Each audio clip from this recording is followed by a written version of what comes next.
I'm David Remnick from The New Yorker, and welcome to The Big Story. I'm supposed to remind you to put away your phones and wide-angle cameras and all those kind of apparatus that you might have. The format tonight is, and we're going to discuss politics, obviously, the now emergent Obama-Romney race. I think it's probably safe to say, as of the news today. We'll talk for about 45 minutes, 50 minutes, something like that, and we'll take your questions for about 15. And somewhere floating is probably a microphone. And if there's any problem with the microphone, just shout the question to me and I'll repeat it. But I think the venue is intimate enough, which is the fancy word for small, that, although I saw Paul McCartney play here, so, yeah, not bad. Pretty cool. This is a great city, Chris. Okay. Particularly good district, like you said. It's a very good district. Are you running? Okay. So, I want to introduce our guests. On my far right, but with no political meaning, is the Speaker of the New York City Council, Christine Quinn. She was elected in 2006, becoming the council's first female and first openly gay speaker. Wedding coming up in mid-May. We're all invited. Right? It's just around... But send gifts. No, yeah, okay. Expensive gifts. Then she won't be mayor. Since 1999, she has represented the council's 3rd district, which covers the lower west side of Manhattan. To my right, certainly no political meaning attached to that, Jane Mayer. Yay. Damn straight. Joined the New Yorker in 1995. She received the George Polk Award just last week. I sat next to her parents at the awards lunch, which was great. For her piece on the National Security Agency whistleblower Thomas Drake, and she has been covering the role of money in the 2012 campaign, which gets more significant by the minute. She's the author of The Dark Side, the inside story of how the war on terror turned into a war on American ideals, and the co-author of Strange Justice about Clarence Thomas. She wrote that with Jill Abramson, who's now the editor of the Small Metropolitan Daily. Nicole Wallace is here, who served, indeed, you may know her from motion pictures. Nicole served as communications chief for President Bush's White House and for his 2004 re-election campaign, which you may recall he won. In 2008, she was a senior advisor for the McCain-Palin campaign. She is the author of 2 political novels, 18 Acres, and 18 Acres is the amount of land that the White House sits on, and It's Classified. 2 great titles, actually. Ryan Lizza joined The New Yorker in 2007 and is its Washington correspondent and greatest Twitter adherent. Tweets thousands of times a day. It's fantastic. He covers, I don't know how to... Remnick is a jerk for 140 characters. He covers national politics in the 2012 presidential campaign for the magazine. So I get all my news not from the New York Times, not from the New York Post, but from my elevator. And as I was riding back up the elevator from lunch today, they have one of those little screens, and it said Rick Santorum was, what's the euphemism for dropping out now? Suspending his campaign. It's like getting thrown out of school and they say you're being suspended. Romney is out. Nicole, as our resident Republican, what does this mean, other than that Santorum is out? What does this mean? What took so long? How will this change Romney, if at all? Give us the lay of the land here. Well, thank you for having me, and thank you for your nice welcome. This is definitely the coolest party I've ever been invited to as a Republican living in Manhattan. We don't usually come down this far. It's very cool down here.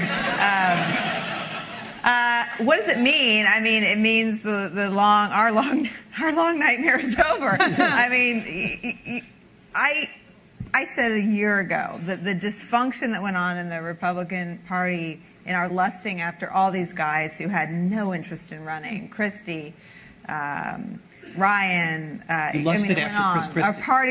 Our party lusted after Chris Christie, yes. Interesting. We romanticized these guys who had no interest in running. I don't believe any intention of running.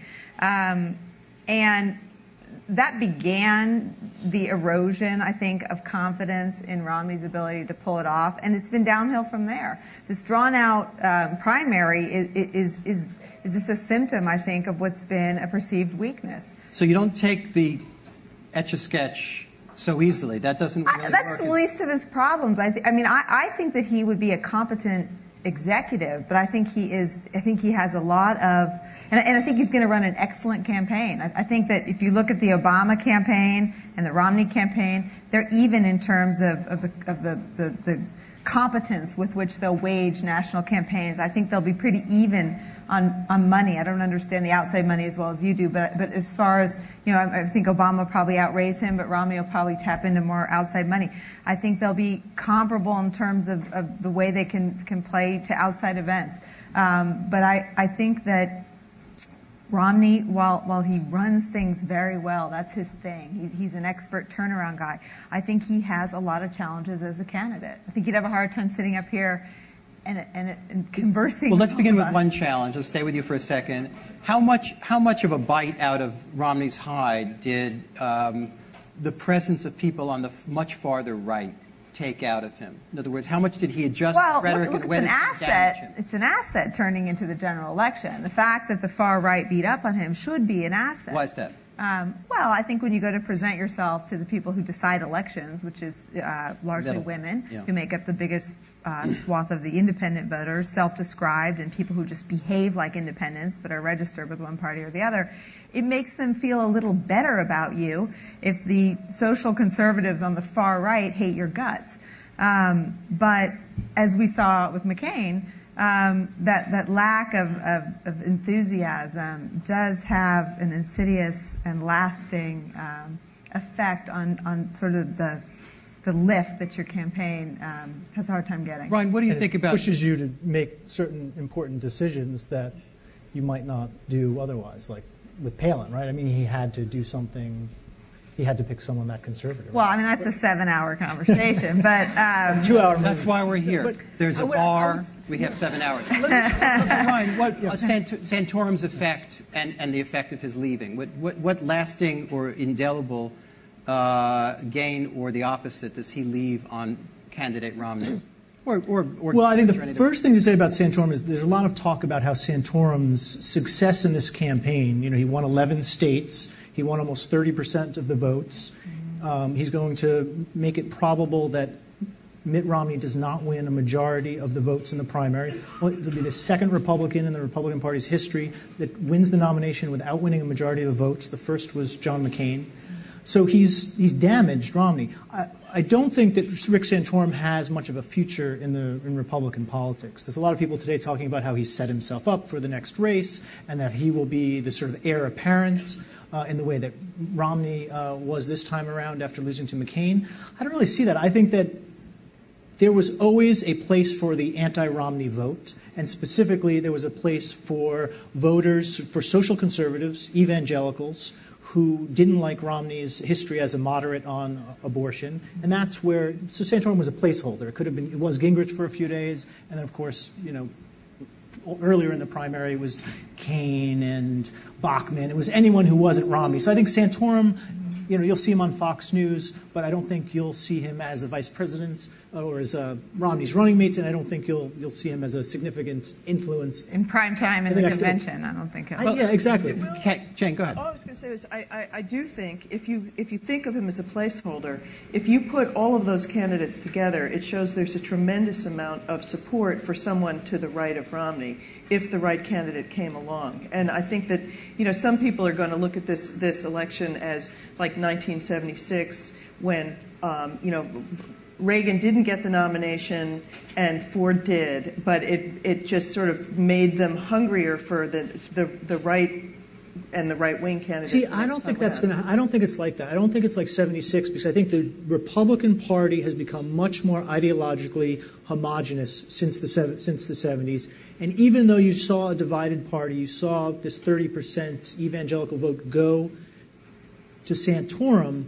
A party can be divided, and but yet their nominees in last times is John McCain and Mitt Romney. This gets back to your original question. They're not that far apart on the issues. Right. He challenged him from the right, but Mitt Romney met him there. right? So, but then that's the question. Then how much did Mitt Romney do himself damage by moving over to Rick Santorum, and how does what's that the answer play? to that, Chris?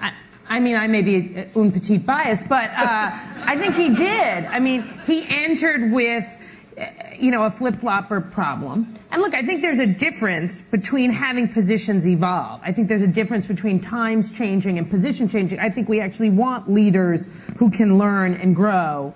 I think that's very different than being in the heat of a race and clearly, at least appearing to me in cases, that you changed your position for political expediency. And I think from all angles that gets held against you in politics, particularly if you're running for the most important political office in the world. People want to know you have some ability to say, this is what I believe.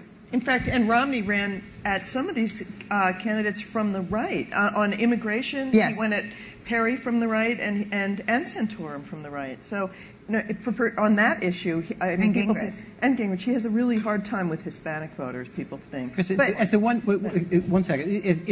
the one practical working politician in the room, when you look at this race now, I think I'm the only one. I'm not running for anything. When you look at this race and who's going to attack whom from what angle, how do you look at the shape of this emerging thing? If you're Obama, you're going to do what? If you're Romney, you're going to do what? And what are they good at and what are they lousy at? Well, I think there'll be lots of attacks from all over the place, quite frankly. And I think there'll be lots of attacks on the candidates against each other. And then I think there'll be these super PACs or whatever that lob all these other attacks as well. So I think there'll be, things flying back and forth. President Obama. What I'm asking you is the specificity of it.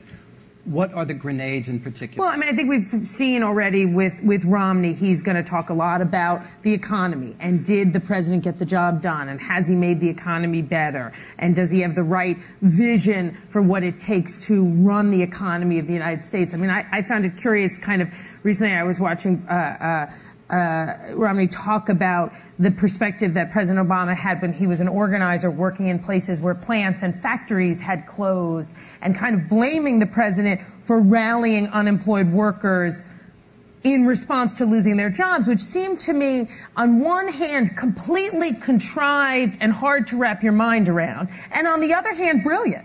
Right? Because it was a juxtaposition to him as someone who had run something, turned something around, and made the president to this guy who was just kind of banging, against things. But I think there are many more people who are going to gravitate to the reality of the people who are unemployed, or people who are afraid of becoming unemployed. And I think that works for the president. I also think that if our campaign gets the facts out about the economy, look, it's not where we want it to be, but it is getting better, and that's an important message and story to tell. And in the other direction, Romney is going to go at Obama. Obama's going to go at Romney in what way? What are the? Well, I think he's going to go. I mean, I think to follow up on Nicole's point a little, women voters are critically important, right? And this is a time in a bunch of different ways. There have been more attacks on women and things like reproductive freedom than we might have ever imagined, right, in 2012. Things like what happened with Coleman and Planned Parenthood was kind of unimaginable, right? How many New Yorkers go every September, do the walk or the run with Coleman outside the Museum of Natural History? Tons. We would never have imagined that they would have cut off funding to Planned Parenthood. Right. But that resonated nationally. You must have been tweeting up the wazoo about that. Everybody was tweeting about that. It was a whole You should see what he tweets about. So sitcoms. It's really? Unbelievable. Oh, we'll talk later. I love I this used to be a magazine writer. But I mention that because that engendered a fear in women, I believe, across the country that we can't kind of lie back and not be on the defensive on our Nicole, issues. is the Republican Party getting a bum rap on so-called war on women, as the phrase goes on MSNBC? No, I mean, I said we were on a panel together 2 weeks ago, and I said it is unknowable what kind of damage has been done to our party's brand among women, and not just Democratic women who would probably never vote for the Republican anyway, although in 2010, Democratic women did vote in higher numbers for Republican congressional candidates than they had in, I think, a generation. But what I wonder is, because Romney's so difficult to pin down is the term I would use. You might call him something else. I was going to say. I don't know that I mean, Rush Limbaugh doesn't like Mitt Romney. So does Rush's attack, does it attach itself to Romney? I don't know. But there's no doubt in my mind that the party has done itself a lot of harm. And not just, not just among independent women or Democratic women, but Republican pro-life women are mortified that it is their party debating the pill, which an image of a pill pack appeared on the cover of Life magazine in the late 60s. That was the last time a debate about the pill was relevant in American life. So I think that to the point about women, we don't know, and I don't know, but I do think that Romney has the best chance out of any of them to repair the damage that his party has done. And again, I think what can he do to rescue the party on this question? Well, it's not a message problem; it's a policy problem. So, I mean, I don't know. I don't know what he's willing to. He's sort of been all over. So at some point, if you flip to a position that's more popular, well, welcome home. I don't know, but I mean, there was the famous statement that Bob Schrun had about Romney on abortion, which was, he's not anti-choice, he's not pro-choice, he's multiple choice. But to your question about what will they go after each other, I mean, Romney's central pillar of his campaign has to be, are you better off today than you were 4 years ago? Obama has a more difficult challenge in that I am quite certain inside that campaign headquarters, they will debate in a heated way whether to go after Romney as a guy who believes in nothing and is therefore not trustworthy, or to go after a guy who is wrong.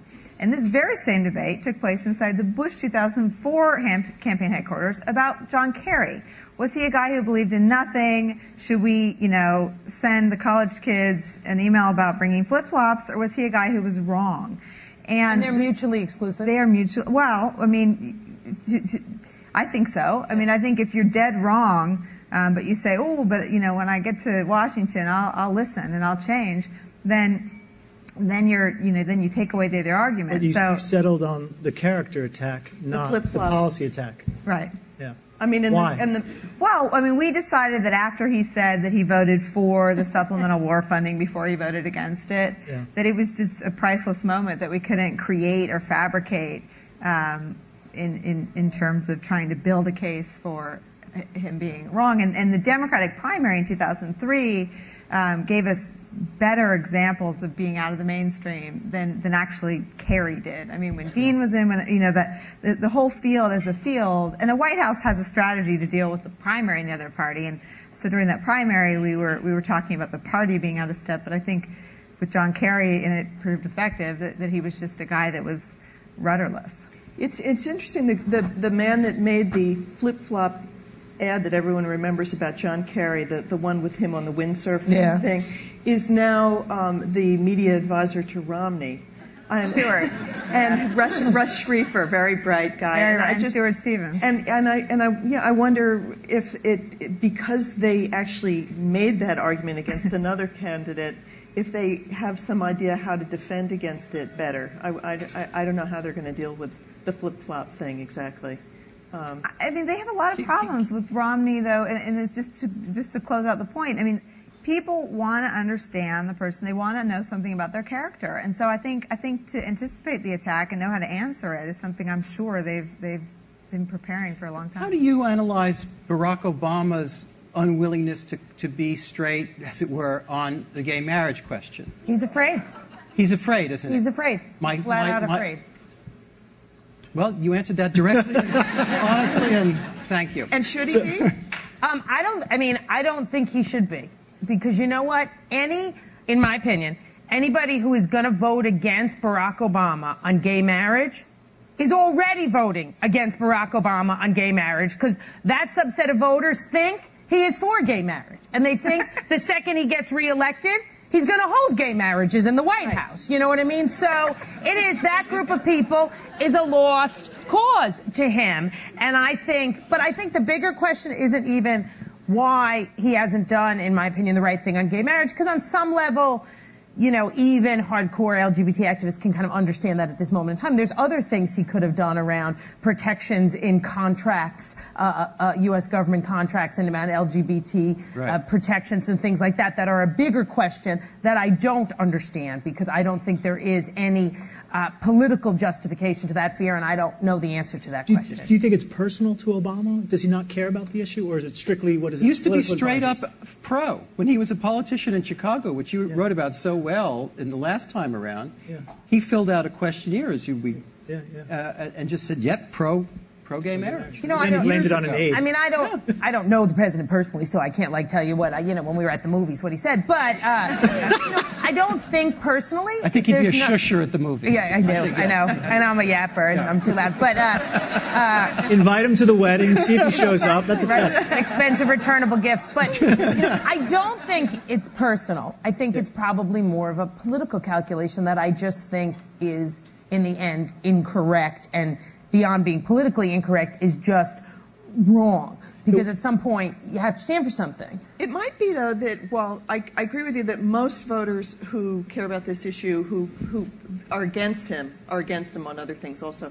But there might be something of an issue in sort of the African-American church community, where that's one area where they're going to be. You really think the black vote would turn on Barack Obama? No, but there's a lot of opposition to gay marriage. That's true. There. But David, I want to see if you agree. Is Obama? He is not a politician. He's a very cautious person, and he does not get out in front of issues like this, right? No, his theory is the FDR theory about civil rights. When Bayard Rustin, or I forget, Philip Randolph came to him and lived said, up the block. And he said, "Make me, make me do it." In other words, create a movement that forces the presidency to do it. Yeah. Now, if anybody has read Game Change or seen the film, you know that Nicole had the incredibly enviable task of being Sarah Palin's dog whisperer. Should I rephrase that? Yeah, okay. Probably. Coach. And I think, if anything, that was learned on all sides, and not that it was the first time that it was learned, is the importance of vetting a candidate, which probably didn't happen at the maximal level that time around. I think that's fair to say. By the way, how quickly did you know that might have been the case? We started to discuss this back there.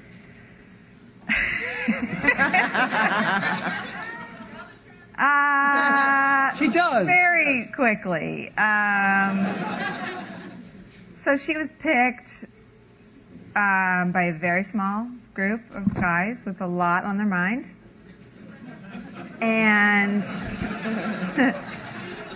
they talked to her about some stuff, but my assignment was her convention speech and her first, interviews.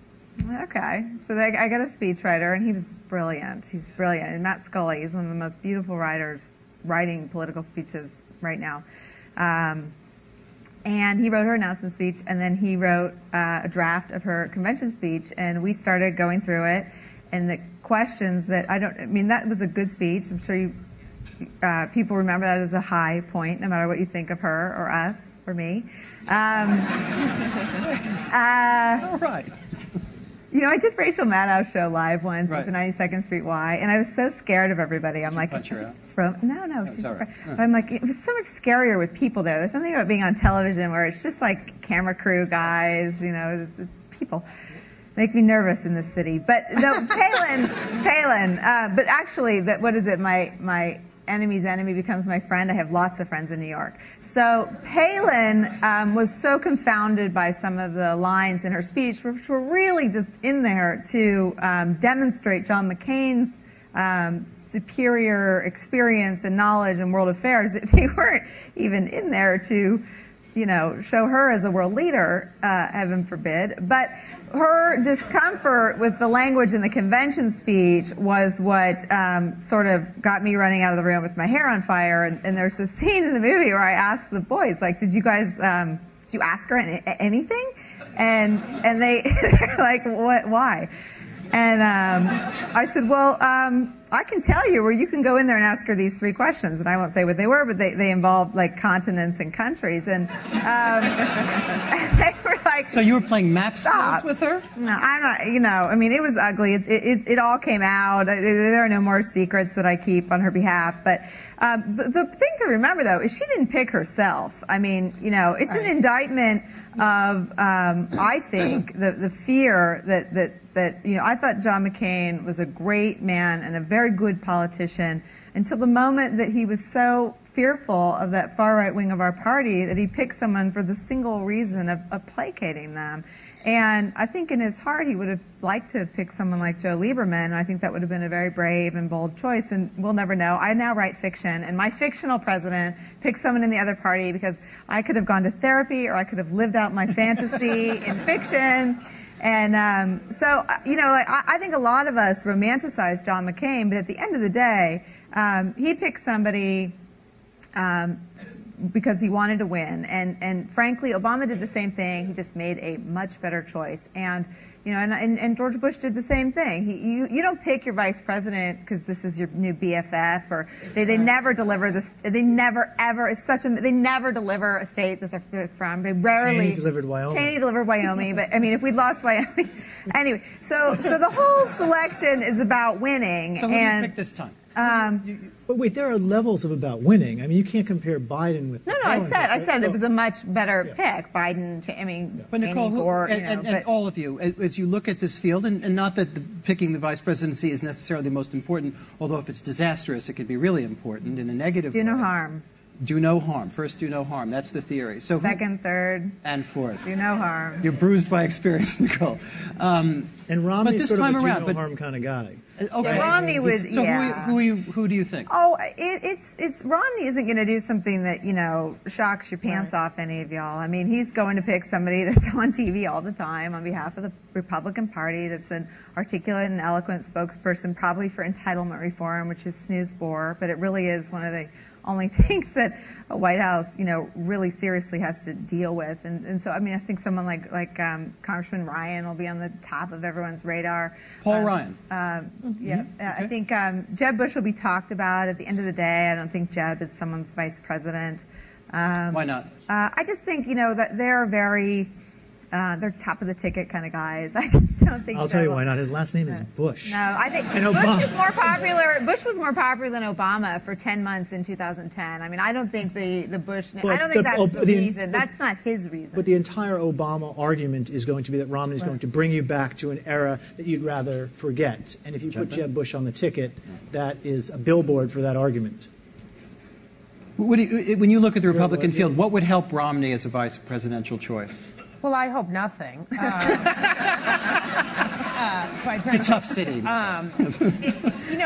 I think the choice for the vice presidency for Romney is tough because it kind of takes us back to the start of the conversation, right? Which is, who is he? What does he believe in? You may agree or disagree with President Obama, but largely you have a sense of who he is and what he believes in and where he is on stuff. So does Romney kind of go to the far right and pick somebody who makes them happy? Does he pick somebody who agrees with his positions he has right now, the positions he used to have? I think it's a tricky thing. It's always tricky for everybody, as we saw with Sarah Palin, but I think it's particularly tricky for him because it is a moment that could be used to define who the Mitt Romney of this election is based on who he picks. Not that this necessarily figures into the vice presidency, Chris, but what do you think is the political future of the man that you hope to succeed as mayor? Meaning Mike Bloomberg. It's one of those trick journalist questions. No, it's no trick. But, I think the future of Mike Bloomberg is somebody who's going to be incredibly involved in civic and public life in this city, state, country, and world. He is obviously super rich, has a very significant foundation, that foundation is in a lot of ways cutting edge around the world and doing things that it's hard for us as New Yorkers to even appreciate at times. I mean, seatbelt laws, helmet laws. In other parts of the world, that is literally getting those passed and then in place is saving lives in a significant way. So I think we're going to hear his voice maybe more than the next mayor might like, or the next president might like, on health care and education and the environment and the economy and a whole bunch of ways. Anybody thinks he's going to slink away is wrong. And I know you admire him in many ways, but even divorced from the notion of him in particular, does it bother you to have the richest man in the city also be its mayor? No. No, I mean, look, you want the most competent people to be the chief executives of their cities, states, countries, and counties. And, clearly the mayor, I believe, we don't agree all the time, but he is a competent person. He is direct and easy to deal with in that regard. And the fact that he has made money you could use as evidence of his competence. There's lots of other ways. I've not made a lot of money, but I would argue you could determine I'm a highly competent person as well. But no, it's kind of neither here nor there to me that he's rich. I guess my question, I'm going to broaden it out to the national sphere and to the presidential race, is the influence of money in politics. How much this should, and now we're seeing it at a much, much more intense scale than even before, after the Citizens United decision of the Supreme Court. Jane's been investigating this question in many different ways. Jane, just to start this discussion, I know we have to do it at some pace, but what's going to be the influence of Citizens United on this presidential race? How are you seeing it? How are you seeing it take shape? I think you could argue that it's going to be huge, and that this is the biggest story from my standpoint, anyway, of this election is money. I mean, it's already transformed the race. So you've had a handful of billionaires who kept those candidates alive against Romney, and you've got Romney, who's got an incredible amount of his own money, also going. Money's just been key to the whole thing, and basically, I mean, I think you could argue that that Gingrich and Santorum would have been out much earlier if they hadn't each had their own special financial angels behind them. Sheldon Adelson. Yeah, and that those guys then funded these vicious ads, which are partly, as Nicole was saying, partly what's hurt Romney is the kinds of campaigns that have been waged against him by the other Republican, rivals. And you're now about to see this whole new phase. All that money that was fighting intra the Republican Party is going to go at Obama. And it's outside money, which is mean money. The money where the candidates have to say, I paid for this ad, they have to be held accountable for, and they have to be a little more careful about. That outside money, it's just killer money. But Jane, isn't on the Obama side the only reason that they're going to get hurt more by it than Romney is they're going to get less of it? Well, they have a lot less of it he? right now. Oh, sure. I think he'd love to do the same thing. It's Okay. actually, now he's scraping around begging for more money from after criticizing the whole process. I mean, partly it's the rules of the game right now. I mean, Because of Citizens romance United. aside, isn't that what happened last time around, that the influence of money was enormous? I've worked on 2 Republican campaigns. We were outspent on both. John McCain's ads were, washed away. I think it was 18-1 in the battleground states. We don't see it here, but if you travel to Pennsylvania or Colorado or any of the battleground states in the summer before a general election, there's nothing on except political ads. Obama bought all the airtime that was to be purchased, and John McCain lost the fight about campaign finance reform. And 4 years before that, Bush was on the losing side of outside money because George Soros spent a vast part of his personal fortune trying to defeat George W. Bush. So I've only been on the bottom of this fight, and I mean, Soros spent. I think he still holds the record for individual against campaign Bush. spending. It was like $23 million. But they're going to break those records so fast this year. I mean, the group that Karl Rove has put together already has $51 million. He's planning or aiming to spend something like $300 million. So compare that to the Soros with the record. But Obama, you compare it to Obama, who said he's going to run $1 billion campaign. Yeah, I think Nicole is right about this. I mean, Obama has completely lost the moral high ground on money in politics. I mean, this is the candidate who, in 2008, after running as a process reform candidate, someone who really cared throughout his history about money in politics, basically destroyed the public financing system at the presidential level. Broke John McCain's heart. Broke the pledge, broke John McCain's heart. I didn't know about that. Oh, he really thought Obama was going to with keep him. the pledge. Yeah. And David Plouffe writes about this in his book, and they argued about it. And at the end of the day, Obama did the politically expedient thing. You can't blame him for that. And Barack Obama ran more negative ads in the 2000 election than any presidential candidate in history. But it's and really, then fast forward to his presidency, and now he's after condemning the Supreme Court to their face at the State of the Union and at the Citizens United decision. He, again, because of political expediency, has decided to embrace $1 million super for PACs. Bill Maher. it's just the thing is, it's kind of foolish of him to try to get into this game, because his super PAC has $6 million in it, which is just a drop in the bucket. And what's changed with Citizens United is corporations can now put endless amounts of money in. And when that happened, there are not as many corporations on the Democratic side. And so but last time around, there were hedge fund operators. And they don't they've this time shifted. they don't like Obama. No. Now, you're attuned to money in New York, and a lot of that hedge fund money, a lot of those private equity guys are right here in the city. And they can't give to the city, most of them. But don't take it personally. I mean, why did they turn on Obama? Well, first, let me just after a Wall Street bailout. Let me just go back to the point, though. You know, I think it's tough. I don't think it's quite fair to call the president hypocritical in the sense of he did change the face of campaign finance, but in a way that involved more people in the opportunity to give, and I think that's different than saying corporations shouldn't be people too in the eyes of the Supreme Court. And what the president did was get it in ways that had record numbers of actual human beings giving money into the process, which I think Chris, is the different. public financing system is funded by taxpayers. Sure. You can't create a system that has more donors than public financing. So when he moved I guess from in the private... sense of picking a candidate versus giving it on your taxes where you give it to everybody. So in the choosing of a candidate is the more correct way to say it. You're right about that. Second, I just want to say, look, the campaign, you can't fault either candidate for getting involved in super PACs right now. No. And if the president wasn't even trying to do super PACs, the conversation would be, why is he so weak? He can't generate money for super PACs. So if he didn't do that, it would be politically Obama will, there's a finite, think about watching an hour of television. There is a finite amount of commercials. Obama will not have fewer commercials on the air. He will have the same amount. There is a finite amount of airtime. At some point, Obama was running 30-minute spots in the middle of the night because he'd bought everything else. Obama will not be under the right-wing money, and you could actually argue, and people on the right do, that a candidate who can't control a paid message is not always helped by said paid message.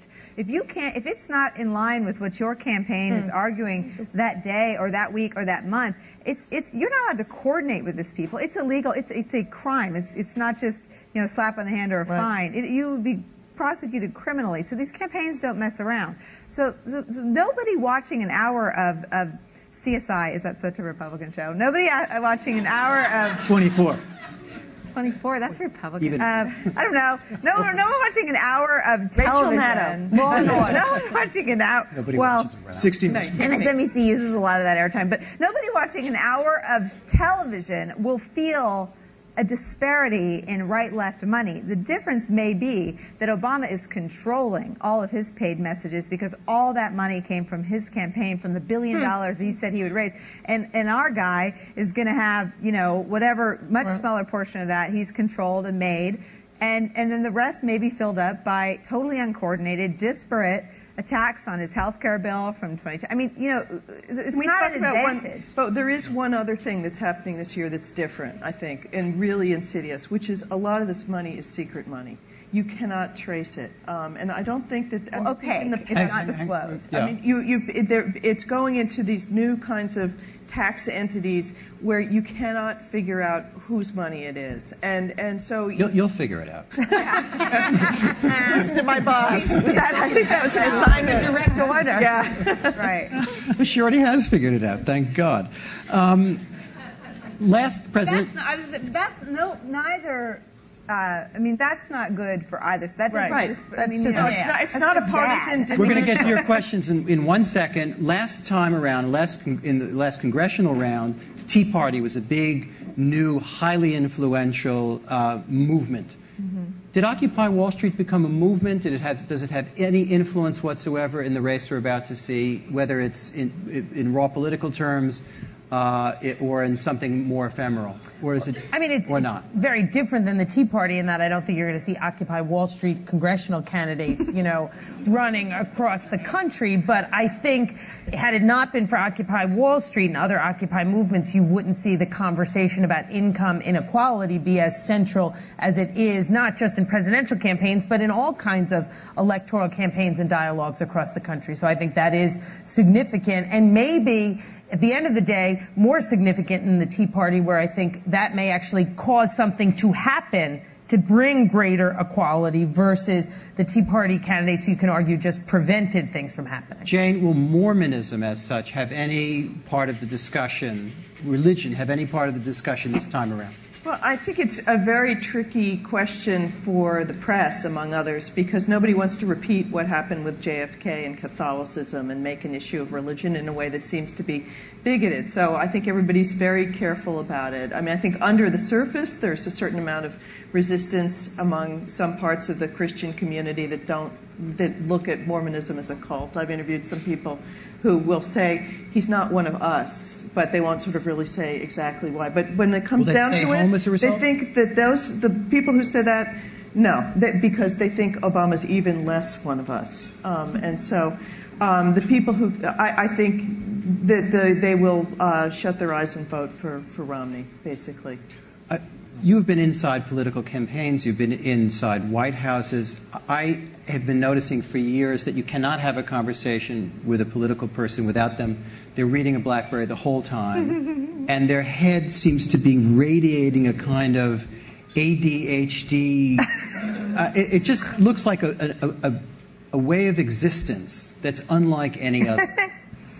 Tell us what it's like to be you inside a campaign as furious as McCain-Palin versus Obama-Biden? I mean, I think it's changed. I think it's harder. I mean, I think that when I was the White House communications director, I was talking about this before we came out here. You could make 7 phone calls and you'd know what was going to be in the 3 major national newspapers and on the 3 major network newscasts, and that was enough knowledge to have a sense of how you'd done that day. And White House is all that is so antiquated. Yeah. I mean, no one tries to win the day anymore. You try to win the hour. Right. And so I left the White House in 2006. So 6 years later, it's such a totally different game. And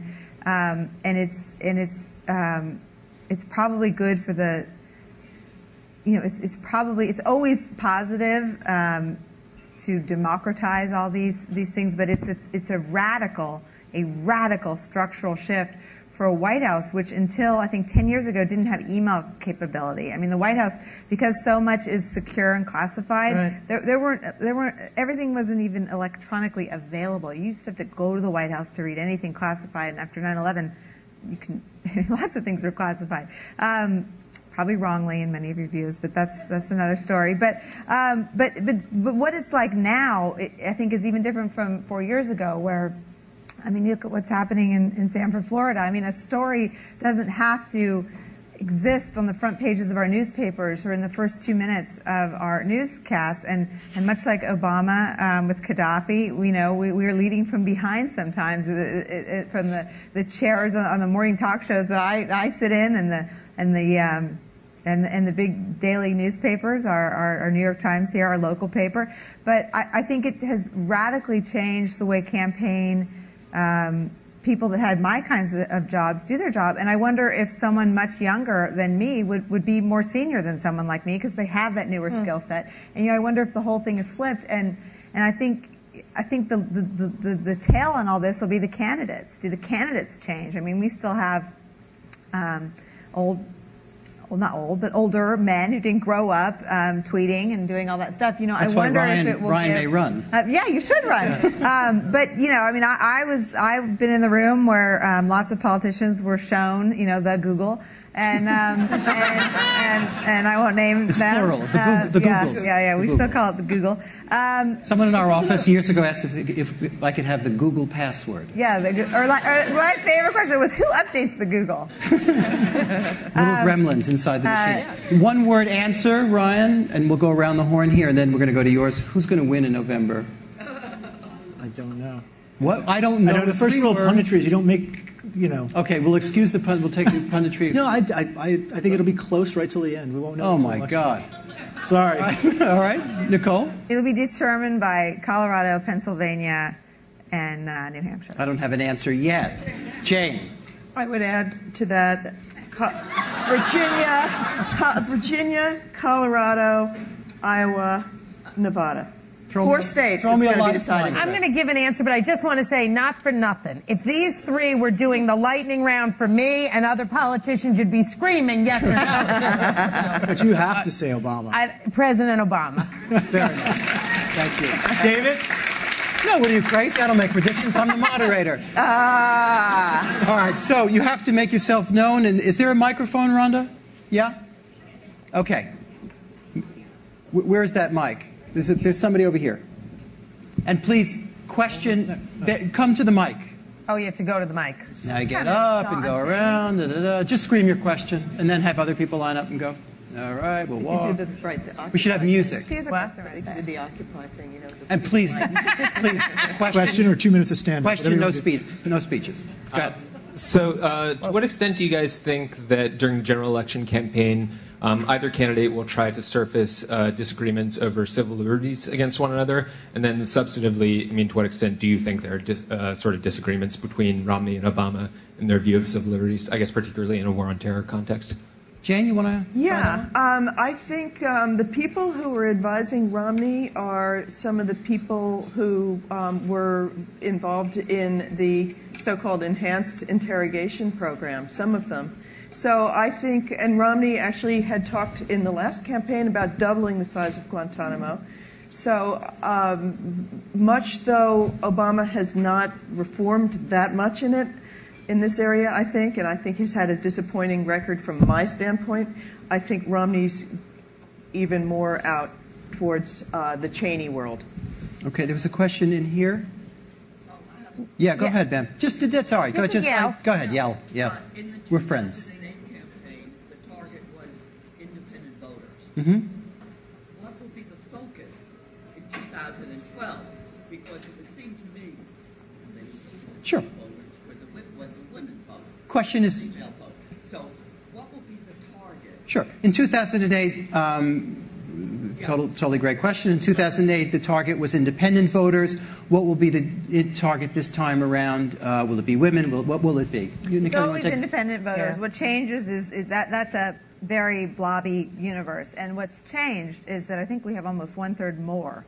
That is a much bigger pile, in part because of the 2010 cycle and the health care reform added to the pile, took from the Democratic Party. But I bet that the last 12 months have taken from the Republican Party. The independent swath has continued to grow, and I think it's still made up of more women than men. But it's the same. It will be independence. It's just that our definition of independence and that universe has actually grown. It'll be a more intense fight because it's a larger number of voters. And just to add one thing Go on ahead, this, to put it in context, about 40 to 45% of the electorate votes for the Democrats, about 40 to 45% votes for the Republicans. Even though people call themselves independents, usually they vote reliably one way or the other. So this universe of independents we're talking about, it's 10 to 15% of the electorate. But it's not just described, but it's also acts like. I mean, when I say independent, campaigns look at Democrats and Republicans who act like independents. And they put them in it's not just registration. So that number, when I say it's getting bigger, there are more in 2010, there were a record number of Democrats acting like independents. And what's up But for the grabs? true independence in terms is of this correct. tiny. And what are they Tiny. unsure about? What's up for It's fit in grabs? this room. What's up for grabs? And what are they looking for? Well, they also happen to be, and correct me if I'm wrong, they also happen to be the least informed voters, because the more informed you are about the issues,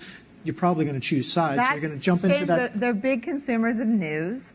They're big consumers, so they're very influenced by a story that saturates the media. At the last minute, possibly? Well, whenever. I mean, they swing. That's why they're swing. I mean, so they're the people that the White House worries about when Obama has a really cruddy month.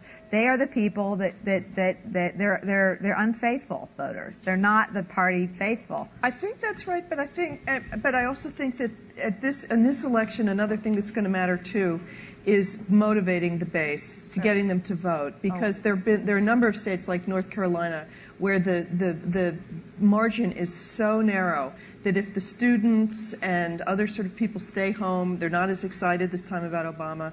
It's bad for Obama. And same with what we talked about, the evangelical base. If they don't come out, then that too, it's going to be, I agree with Ryan, a really tight election. Let's try to get a few more. Go ahead.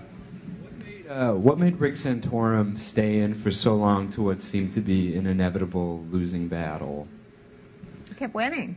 I don't think it was, I'm actually somewhat surprised he dropped out. I mean, in May, there are 6 or 7 states that he would have had a good chance of winning based on the patterns that have gone on all season. And do we know why he dropped out today as opposed to not? I think Pennsylvania. The fact that polls in Pennsylvania were poor he for had him. some personal issues. And he was going to be just completely buried.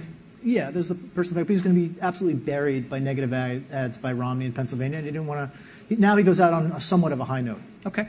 Okay. Quick questions. Do one because we have a few. Okay. To what extent? Please. One. To what extent could the shape-shifting Romney actually be an asset for the people who are disaffected with Obama? And two weeks ago, you said on stage that women were coming to your book signings and saying, I can't get over 2008. So could Obama combat that by telling his vice president his time is done and Hillary's going to be his number 2? Okay. Answer the question. And anyone? I mean, that'll be the case that Republicans will make, that because Romney can be convinced that other positions are better than the old ones that he used to have, that's an asset. That you call it evolving if it's your guy, and you call it flip-flopping if it's the other guy. I think Obama has done the best he can do. I mean, I think Hillary is a very important and prominent person in his administration. I think she's served him admirably, but I don't think that she would be willing to serve as the vice president, and I don't think that you can throw Biden out. I think he's done a pretty good job too. Anybody else? And I don't think that's going to happen. I mean, I think Vice President Biden is going to remain the vice presidential candidate, remain the vice president. And I think Secretary Clinton has done an outstanding job. And I almost think kind of pulling her into that could be seen as disrespectful, right? That she just becomes this political thing to move around. She's done an amazing job. She should finish this term, and we should all be grateful. You see her running if Obama wins? You see her running afterwards? Look, I would support Hillary Clinton for anything she ran for ever, but she says she's not, and I take her at her word. While he hasn't had an official opponent, President Obama has pretty much been running against the Republican Congress. How much mileage do you think he continues to get out of that, and how does Romney counter it, especially if he picks Ryan? He gets some mileage out of it. I mean, the Congress has approval rating that is low, that is in the single digits. Right. Congress has lower approval ratings than journalists and lawyers now. So, sort of a victory for our team. But it doesn't. I don't think it gets him that far. I mean, you've heard this before, but what gets him far is the economy improving. The fundamentals of the economy matter more than all of the television ads and all of the communications. Yeah, and it's over. Like, he doesn't get to run against anybody else now other than Romney, and in large part, he's running on his own record. I mean, I think that he can no longer talk about what he inherited. He sounds like a total impotent wimpy when he does that. He has to actually run against an opponent, which he didn't do 4 years ago. He talked about Bush more than he talked about McCain. And so we'll see how he does, toe-to-toe with a real-life opponent. Don't you think the Republicans want to make this a referendum on his record? And I think that he would rather make it a referendum on Romney, and basically, can you trust him, and does he understand your pain? The next question. Next question, please. A question neither of them really nails, to be honest. There's nothing that I agree with Rick Santorum on, but I do believe in his belief system and his consistency of values, which I think a lot of people supported. And I wonder, do you think that if Romney or Obama were to take a stand and be very clear on their belief system, if that would make a difference? And which one do you think might come out first with that? Because you're saying they're both equally fuzzy? Yeah. Anybody want to take a crack at that? Either the question or the Every answer? day a Republican says Romney needs they call it a sister soldier moment in reference to Clinton. What'd you say? That every day on the Republican side someone talks about how Romney desperately needs a moment exactly like what you describe. And some people... To clarify Explain what a himself. sister soldier moment Well, is. just a moment where you stand up to the most powerful elements in your own party and go against what's politically expedient. And, you know, a lot of people in my party think that Romney needs that very badly, and they're sort of eagerly awaiting. A lot of people thought that standing up to Rush Limbaugh on behalf of Sandra Fluck would have been a good one, but a lot of people are sort of waiting for that moment. But isn't the problem, Nicole, that in the Democratic Party, standing up to Sister Soldier was relatively easy? And whereas in the Republican Party, in terms of numbers, it's not so easy. Well, it's not easy, and that's why it helps. Look at how many races Santorum won. But isn't that the nature of it? It's difficult, and that's But why it helps. what I'm saying is he loses more by doing it. But the whole point is to gain. I mean, the whole point is you do it, and it's difficult, but you do it because it serves your broader political goal. Remember, Sister Soldier happened in 1992 Right. after Bill Clinton had secured the nomination. Right. So the time for Romney's Sister Soldier started, the clock started today. There's plenty of time. I just want to say, you know, I think if President Obama's belief system would, because I think there's those stand-up moments, right? And then there's just kind of the totality of who you are as a person and how that informs how you make decisions. And I think, which was easy, it's easier to do if you're running the first time than when you're running for re-election. But a lot of his belief system is, in fact, defined by his life story, his life as an organizer, somebody who came and could have had, you know, very significant degrees and could have made a lot of money and instead went out and did community organizing and slept on people's floors and tried to help people. That's an easier narrative to tell when you're running to be president than when you're running to re-election. But I think those are core defining factors of what the president's belief system is and his view on how society is something that really needs to stand united to help each other. I want to be able to get to these people who have been good enough to stand up to ask a question, and then I'm going to let you go. And I just want to say that everybody at The New Yorker is really grateful for you coming out tonight and for reading the magazine and the website and the iPad and God knows what. I really do appreciate it. So, please. Ryan's Twitter feed. Yeah. And now that Romney is the nominee, I'm wondering if the Republicans have time to close the gender gap. You know, as Nicole said, he is the candidate who can do it, if anybody can do it. Do they have time to do it by November? They have time, but again, it's not I was a communicator, so I always hated when everyone who wasn't in communications would sit around and say, let's fix our message problem. Romney doesn't have a message problem. I mean, I think that women are now wary of his policies, and so I think I don't know, maybe in the same way that Obama gave, you know, one of the most, I think, widely watched and now analyzed and elevated moments of the 2008 cycle, a speech on race, you know, maybe it's time for someone in the Republican Party to give a speech on women's issues or on, and you know, women aren't a voting bloc. They're more than half of the population. You know, they're not. So they're not like, you know, it's not like giving a speech to the Small Business Administration who wants to hear about how you're going to give tax breaks for, you know, clean bathrooms. I mean, you know, it's different, and so I think that there's time, but I think that incrementalism is not going to do it. It has to be something big, and it has to be more than words. Last one. Stepping back from this particular election, do you think if a man who wrongly believes that I am both his friend and that corporations are people becomes the president, we will ever see a day that Citizens United will get overturned? There's quite a few Supreme Court positions that are going to come up within the next 4 to hopefully not 8 years. Do you think that's something that well, it won't get overturned even now.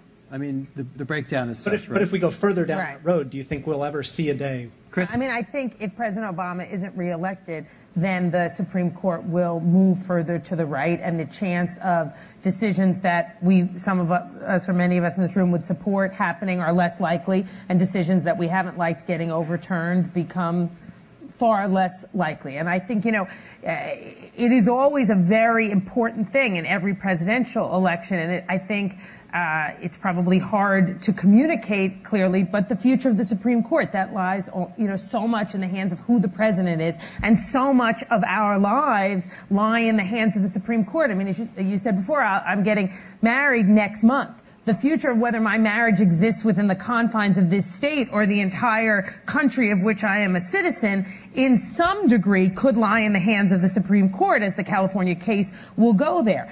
To me, that's a central driving force on who the President of the United States is, because the Supreme Court has, in a very significant way, in some ways more than any other entity in the United States, the power to define what our rights are or are not as people in their totality. And that is a profound thing we can't ever forget, particularly if Romney's elected and there was an 8-year term, then we would be pushed far, far back as it relates to the Supreme Court from my perspective of what I would want the Supreme Court to do.